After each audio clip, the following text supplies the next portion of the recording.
اگر ہم سے کوئی پوچھنے لگے اسلام کیا ہے تو ہم کیسے ڈیفائن کریں گے؟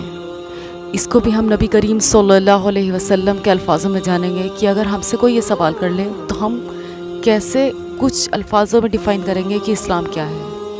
سیدنا عمر بن خطاب رضی اللہ عنہ سے مروی ہے، وہ کہتے ہیں ہم ایک دن اللہ کے نبی صلی اللہ علیہ وسلم کے پاس بیٹھے ہوئے تھے، اچانک ہمارے پاس ایک آدمی آیا، اس کے کپڑے بہت زیادہ سفید اور بال بہت زیادہ سیاہ تھے، نہ تو اس پر سفر کی کوئی علامت نظر آ رہی تھی اور نہ ہم میں سے کوئی اسے پہچانتا تھا۔ بہرحال وہ آیا اور نبی کریم صلی اللہ علیہ وسلم کے پاس اس طرح بیٹھ کے اپنے گھٹنے آپ صلی اللہ علیہ وسلم کے گھٹنوں کے ساتھ ملا دیے اور اپنے ہاتھ آپ صلی اللہ علیہ وسلم کی رانوں پر رکھ دیے اور کہا، اے محمد، مجھے اسلام کے بارے میں بتاؤ کہ اسلام کیا ہے۔ آپ صلی اللہ علیہ وسلم نے فرمایا، اسلام یہ ہے کہ تو گواہی دے کہ اللہ تعالیٰ ہی معبود برحق ہے اور حضرت محمد صلی اللہ علیہ وسلم اللہ کے رسول ہیں، اور تو نماز قائم کرے، زکوٰۃ ادا کرے، رمضان کے روزے رکھے اور اگر طاقت ہو تو بیت اللہ کا حج کرے۔ اس نے آگے سے کہا، آپ نے سچ کہا۔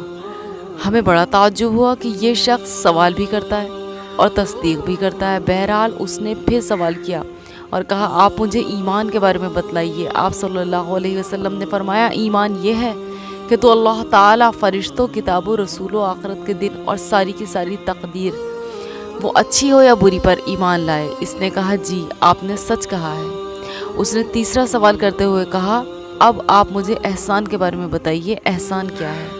آپ صلی اللہ علیہ وسلم نے فرمایا، احسان یہ ہے کہ تو اللہ تعالیٰ کی اس طرح عبادت کر کہ گویا تو اسے دیکھ رہا ہے، اور اگر تو نہیں دیکھ رہا تو وہ تو تجھے دیکھ رہا ہے۔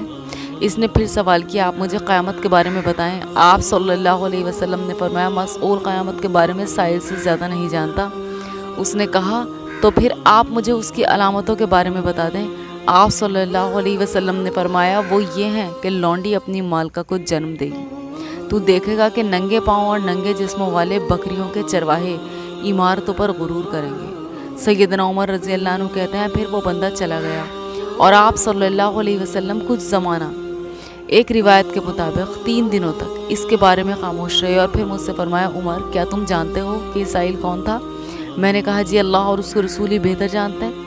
آپ صلی اللہ علیہ وسلم نے فرمایا، یہ حضرت جبرائیل تھے، وہ تم لوگوں کو دین کی تعلیم دینے کے لیے آئے تھے۔ گویا ہم سے اگر یہ سوال کیا جانے لگے کہ اسلام کیا ہے، ایمان کیا ہے، تو انہی الفاظوں میں جو اپنے آپ میں بے حد اثر رکھتے ہیں، ہمیں بھی جواب دینا ہے کہ اسلام یہ ہے، ایمان یہ ہے اور احسان یہ ہے۔